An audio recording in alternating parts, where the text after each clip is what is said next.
What's up, traders? Mike Katz, 7 points. And I'm going to make this a quick one, try to get back to my desk to trade some NVIDIA. And the SPYs were opening lower, which was nice. I came in along some UVXY.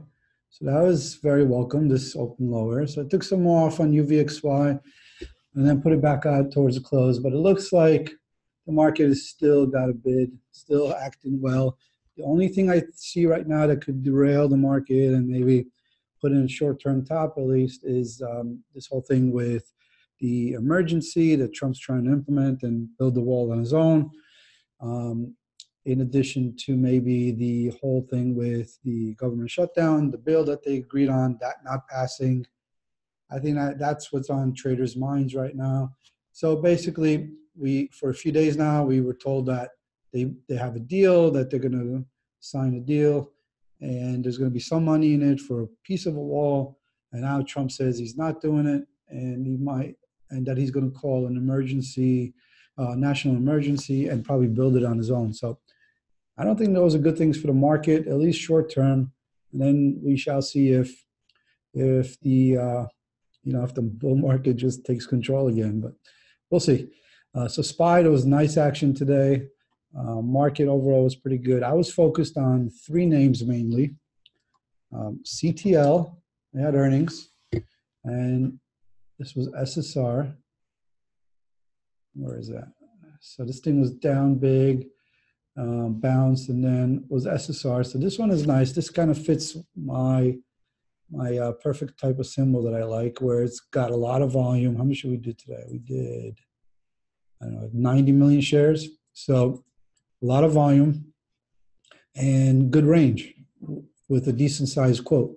So this one had a range of about $1 or so on 90 million shares.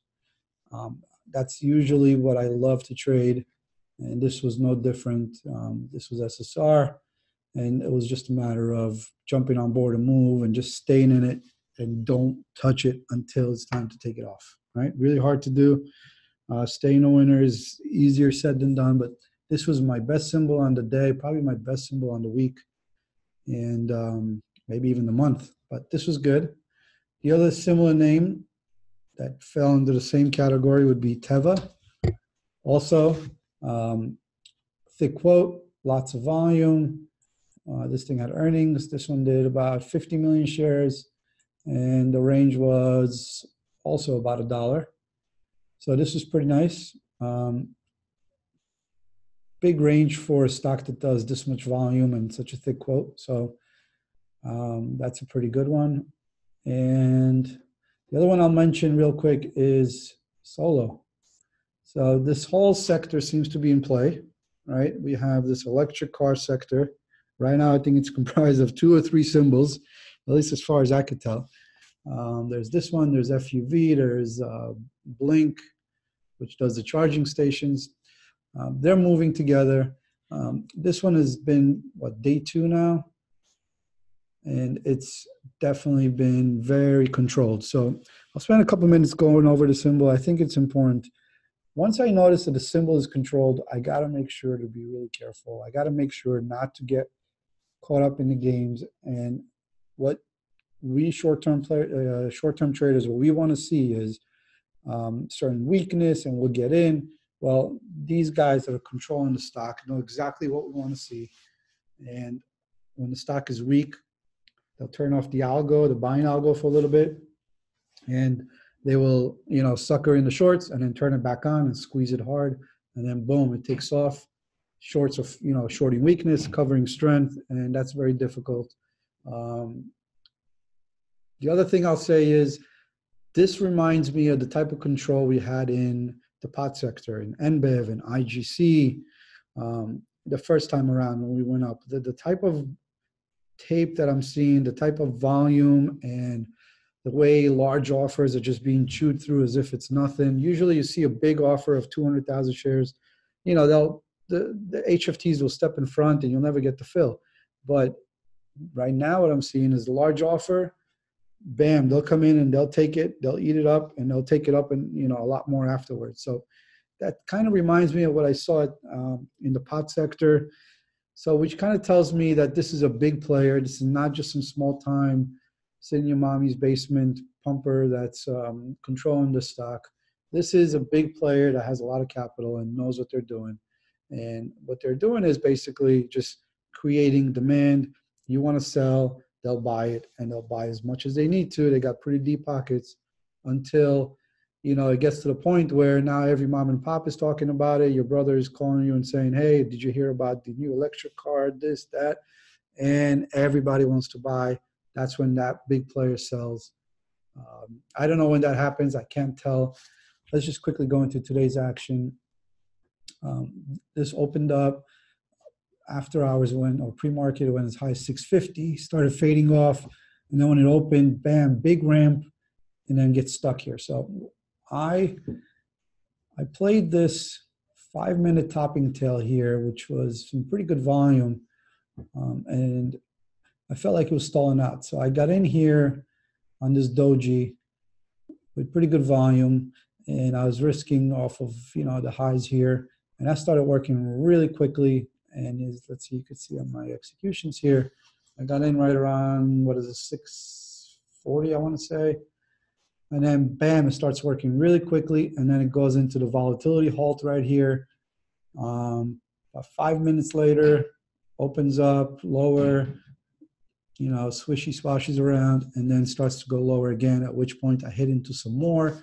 I'm thinking if this is the end of the move, this is probably a great time for this to happen early in the morning after putting in one of these big spikes, and then bam, hit it. And then so I put in some more here, and then it just felt like this $5 level just kept on soaking, and just no more selling pressure below it. So I took most of it off. I think half off here. Right around here, I took off half.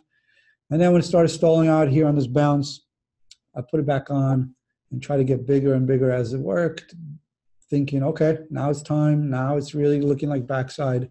Few lower highs after this huge dump. You're going to have a lot of bag holders. And I felt like this could be really good. So you could see I didn't do a whole lot of covering. I felt like this could be it. If it's going, I want to see this thing go back to 3. But it stalls out here, control again, not very organic, the type of action you see here. And then when it started, curling back up again and stalling out at the lows, I took off half.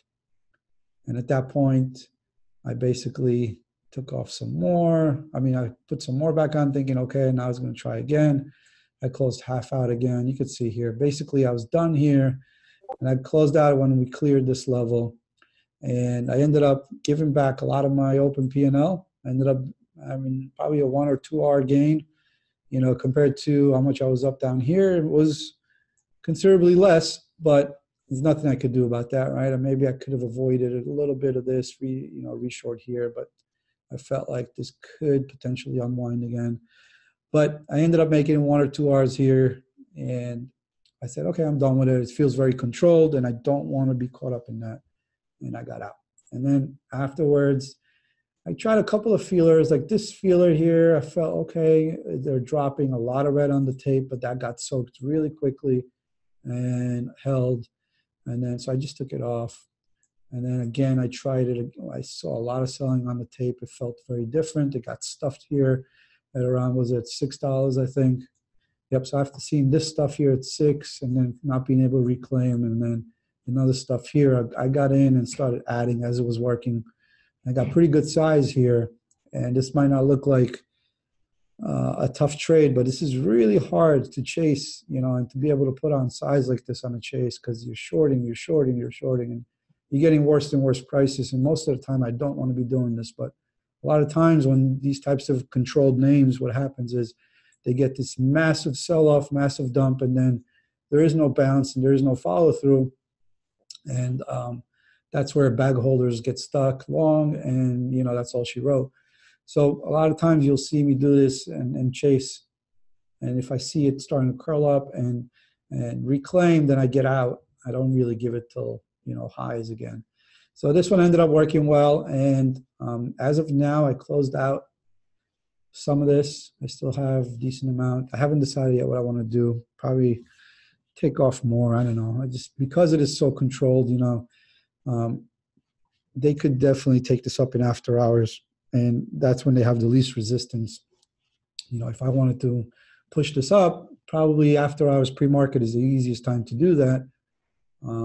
So I'm basically a little bit wary of that. But other than that, I'll probably take some home. We shall see, and kind of go from there. So that's all. Those are my main watches. Let's see, NVIDIA. Is that NVIDIA? Yep.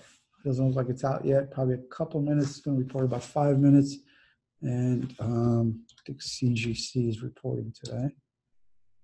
That doesn't look like it's doing much. That might affect my cron position. I still have that in swing. Okay, so that's all I got for you guys today. Hopefully everybody did okay. Hopefully everybody stayed out of trouble in solo. There's a lot of money to be made when it finally unwinds, but this definitely brings back memories from the pot sector. So just be careful. I have no idea if this is, you know, day 3 completely collapse, or this goes on to like day 10 and becomes one of those massive runners. I don't know.